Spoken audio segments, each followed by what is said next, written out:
Saludos desde la redacción en español de Euronews. Vamos a ofrecerles, tras la pausa de agosto, la síntesis de la actualidad internacional, lo más destacado que ha ocurrido en las últimas 24 horas. Y nos encontramos con un mundo que intenta aprender a convivir con la pandemia.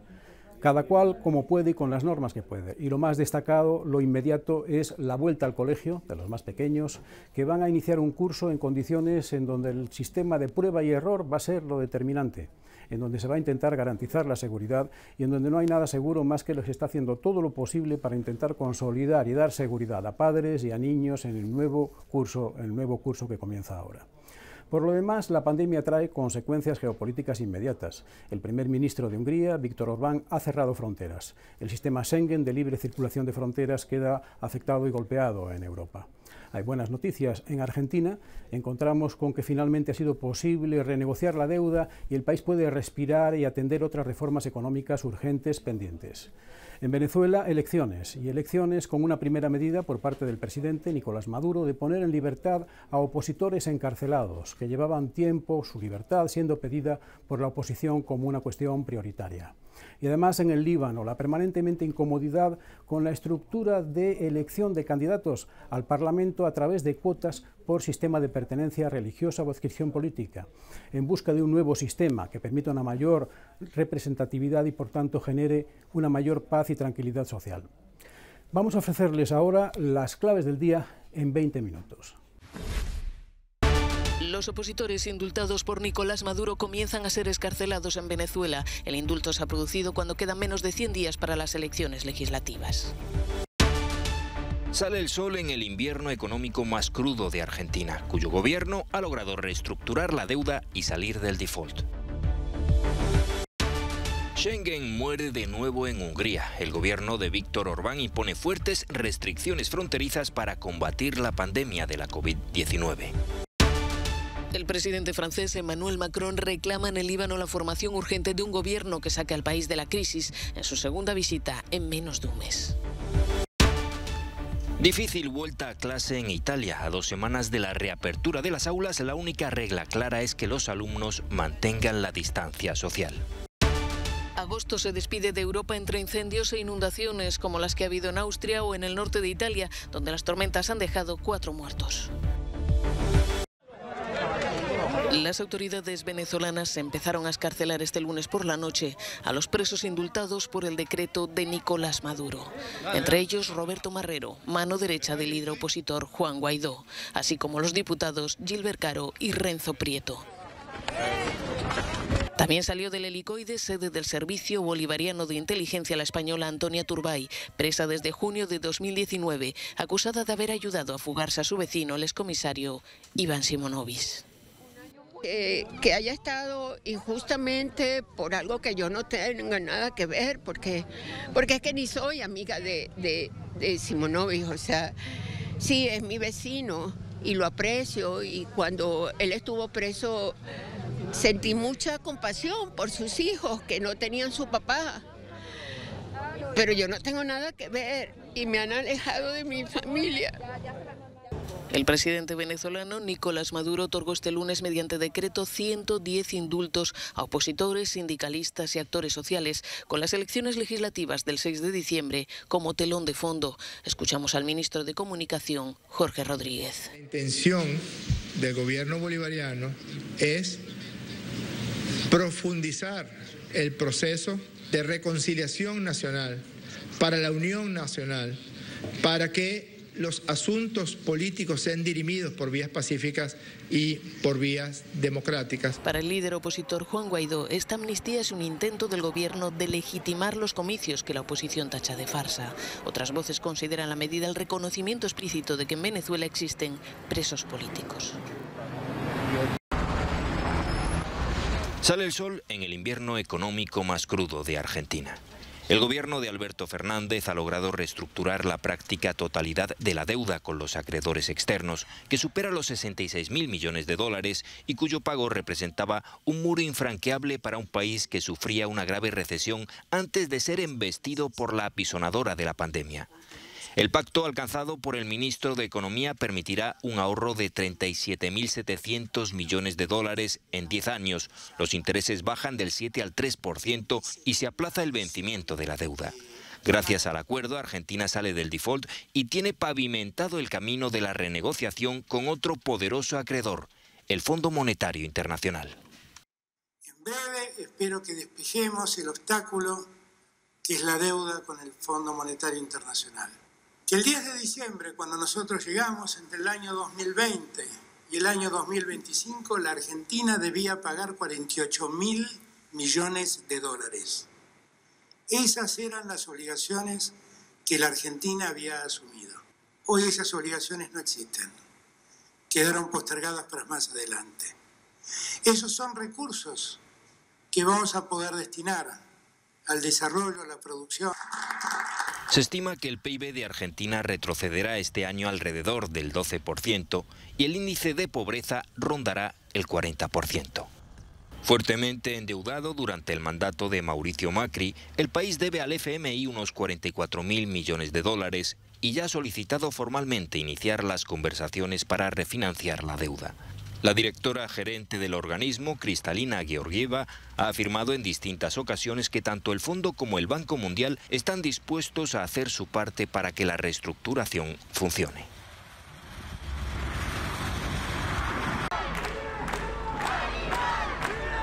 No al San Martín del agua, el aire y la tierra argentinos.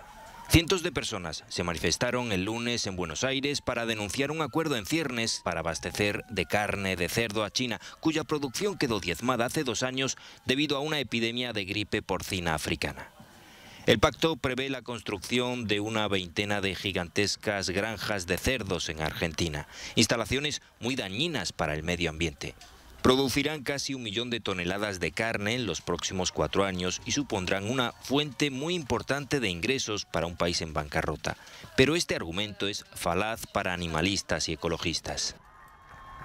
Estamos cuestionando un modelo de producción basado en la contaminación, en el saqueo y el envenenamiento hacia la naturaleza y el ser humano. Hoy se ve en qué se ve reflejado, en este acuerdo de cocina que quieren llevar adelante con China para convertirlo en una fábrica de pandemia. Decimos no, pero no solamente no al acuerdo con China de manera categórica. Decimos no a eso y a todo el modelo productivo de agrotóxico y agronegocio que se viene intensificando y profundizando en la Argentina con el único objetivo de la desesperación que tiene este gobierno por capturar dólares para pagar una deuda que ni siquiera fue auditada en el país. El pacto debía firmarse esta semana, pero se ha retrasado hasta noviembre. Los manifestantes exigen simple y llanamente que no se firme nunca. Schengen muere de nuevo en las fronteras de Hungría. El gobierno húngaro ha dejado en suspenso el Tratado Europeo de Libre Circulación de Personas y ha impuesto estrictos controles fronterizos para combatir la pandemia de la COVID-19. Hace unos minutos cualquiera podía atravesar fácilmente por este paso fronterizo con Austria, pero desde la medianoche todos son identificados y se les toma la temperatura. Los extranjeros solo pueden transitar por el país si lo abandonan en el día. El ejecutivo de Víctor Orbán argumenta que la libre circulación de personas es un peligro para la sanidad nacional en un momento en que los rebrotes se multiplican por toda Europa. Prácticamente todos los países de la UE buscan soluciones alternativas para paliar las graves consecuencias económicas de cierres y confinamientos para combatir la pandemia. Sin embargo, Hungría ha sorprendido a propios y extraños. La situación cambia cada media hora y nadie sabe nada. Ni siquiera la policía o el Ministerio de Exteriores pueden contestarme. Situada en un lugar estratégico en el centro de Europa, Hungría mantendrá abierto un corredor de tránsito, aunque con tantas pegas y requisitos que muchos viajeros estarán tentados de evitar pasar por el camino más corto, como este conductor rumano que trabaja en Alemania. Solo trato de cruzar el país porque vuelvo a casa en Rumanía, pero tengo que esperar 2 o 3 horas, no es normal. Las restricciones estarán vigentes durante un mes, aunque no se descarta que sean prorrogadas. Se aconseja a la población evitar visitas a otros países. Los viajes a Hungría están vetados, aunque se permitirán visitas diplomáticas y se autorizarán casos de emergencia. Los húngaros que regresen del extranjero deberán someterse a una cuarentena o presentar a su llegada una prueba de PCR con resultado negativo.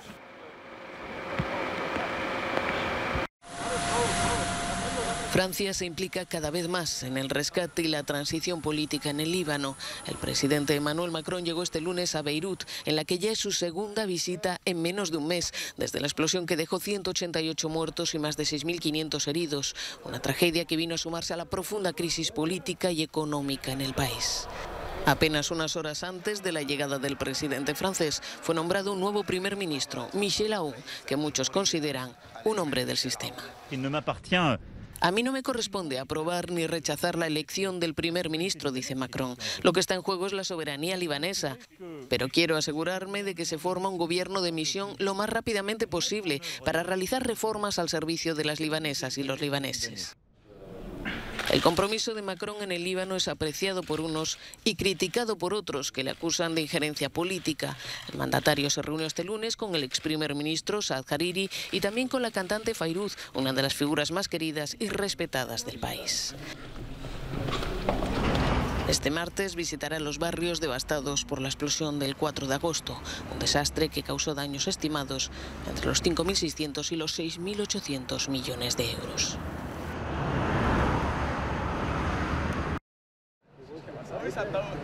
Agosto se ha despedido de Europa con un rosario de tormentas, inundaciones e incendios. En Austria, las fuertes lluvias provocaron cortes de carreteras, apagones y deslizamientos de tierra en las provincias de Carintia, Salzburgo y el Tirol. En esta última, la crecida de un río puso en graves apuros al pequeño municipio de Schnitz. La intervención de las excavadoras evitó el desastre. La situación llegó a ser muy grave, explica el alcalde. El norte y el centro de Italia están en alerta por mal tiempo, después de un fin de semana de tormentas e inundaciones con 4 muertos, 2 de ellos 2 niñas, hermanas, fallecidas en Toscana tras caer un árbol sobre la tienda de campaña en la que se encontraba. Estamos acostumbrados a tener inundaciones a finales de noviembre, pero es un poco extraño en esta época del año, dice esta mujer. Si en el norte golpeó la lluvia, en el sur de Italia fueron las altas temperaturas y los incendios. Sicilia muestra las cicatrices dejadas por las llamas en la provincia de Trapani. El fuego se extendió hasta la Reserva Natural de Zingaro, uno de los lugares más bonitos y populares de la isla. En Grecia, otro incendio llegó hasta las puertas mismas de Micenas, uno de los sitios arqueológicos más importantes del país. Por suerte no hubo daños, aunque el humo dejó ennegrecida la Puerta del León que da entrada a la ciudad fortificada. España también dice adiós a agosto con un incendio en Huelva, el más grave de los que se han producido este verano. Este domingo se consiguió contener después de afectar a más de 10.000 hectáreas y provocar la evacuación de más de 3.000 vecinos.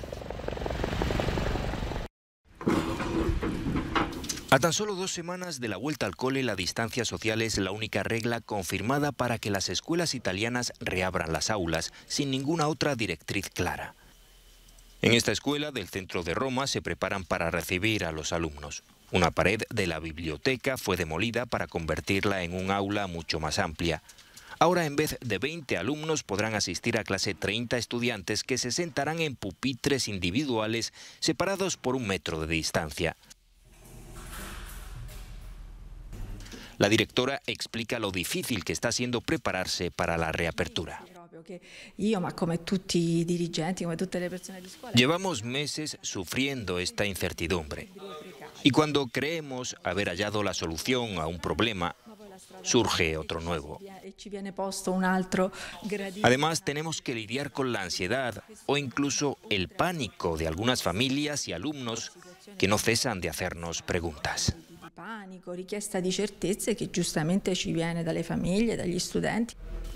El presidente de la Asociación Nacional de Directores dice que se ha perdido mucho tiempo.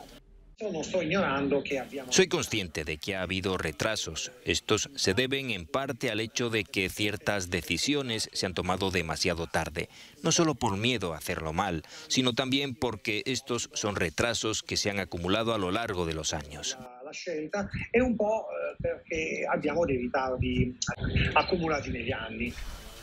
Pero son las familias que tendrán que enviar a sus hijos de nuevo a la escuela las que más se preocupan. Paola Misino tiene 2 hijos. Su misión es hablar en nombre de las familias de los estudiantes. Tememos que una vez que se gradúen tengan dificultades para entrar en el mercado de trabajo, como si la calidad de sus estudios hubiera sido afectada por el brote y queden marcados negativamente.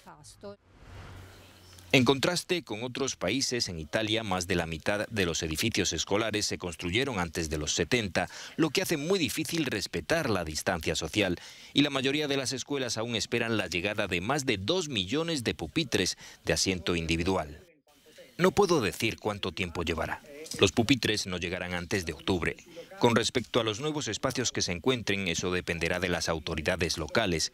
Creo que nos las arreglaremos para tenerlo todo listo a tiempo. Será un poco justo, pero nos apañaremos. Las autoridades locales de cada región necesitan proporcionar alrededor de 20.000 aulas alternativas nuevas en total para reemplazar aquellas en las que no se puede garantizar la distancia social. Algunas de las propuestas incluyen dar clases en grandes carpas o incluso en iglesias. Giorgio Orlandi, Euronews, Roma. Francia revive un capítulo doloroso de su reciente historia, ya que el juicio de los atentados de enero de 2015 contra el diario Charlie Hebdo y el supermercado Hyper Cacher comienza este miércoles. En el estrado se presentarán 14 acusados, presuntos cómplices de los 3 terroristas abatidos por la policía.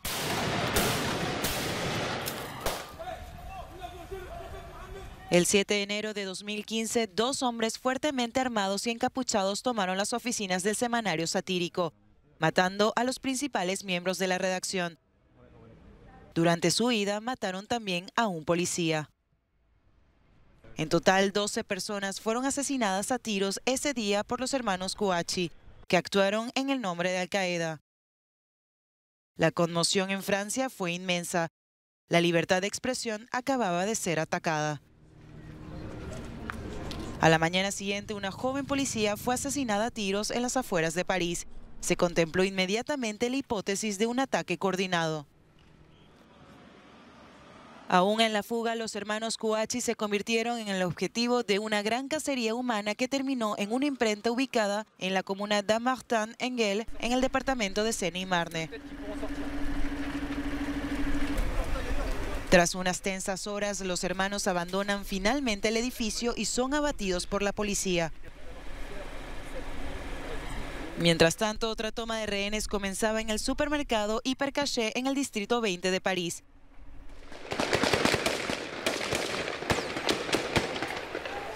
El asaltante se identifica como Hamedi Koulibaly, el mismo que había matado a la policía. En el lugar, Koulibaly mata a un empleado y a 3 clientes, todos judíos. Admite tener vínculos con los hermanos Kouachi y afirma ser miembro del Estado Islámico. Al caer de la noche sufre el mismo destino que sus compañeros a manos de la policía. Tras estos atentados, el país no se detuvo ante el miedo.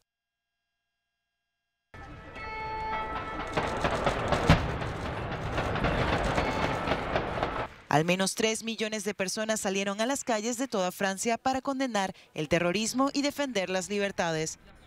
En la procesión de la capital asistieron varios jefes de estados extranjeros que acompañaron al presidente de la República.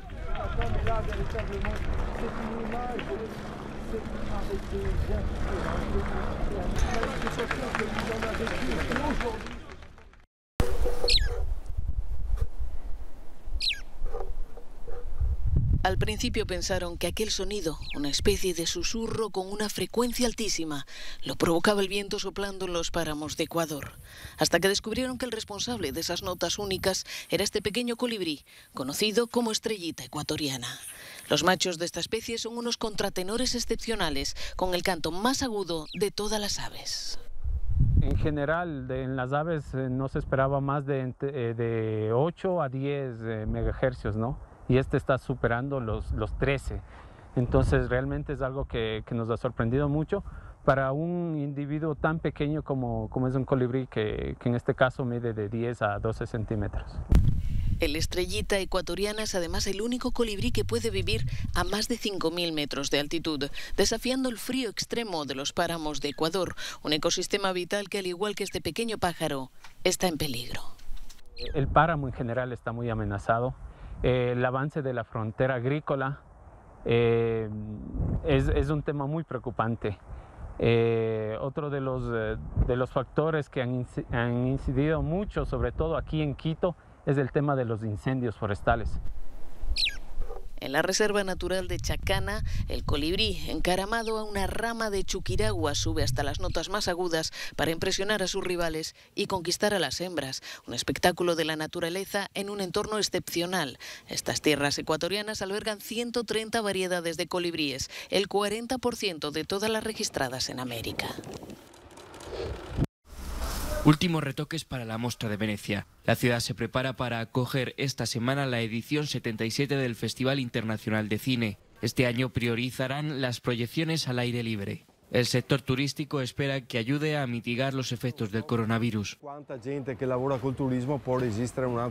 No sé cuántos de todos los que viven del turismo podrían aguantar otro año como este. Porque no solo somos nosotros, sino también los hoteles, restaurantes, tiendas. La economía de la ciudad se basa en el turismo y como no hay turismo, toda la ciudad se ve afectada. En esta temporada hemos tenido más o menos de un 20 a un 30% de ocupación en los hoteles y podemos ver que las reservas anticipadas para septiembre y octubre, en concreto en septiembre debido al festival, son mejores. El 50% de los visitantes que venían en estas fechas procedía de fuera de la Unión Europea y este año no puede viajar a Italia. Los que puedan estar en Venecia tendrán que someterse a controles de temperatura, usar la mascarilla y evitar aglomeraciones cerca de la alfombra roja. Hasta aquí hemos llegado en Euronews hoy. Muchas gracias por acompañarnos. Saben que pueden seguir nuestra emisión permanentemente 24 horas al día, bien en la página web, bien en las redes sociales. Gracias por acompañarnos. Hasta la próxima emisión.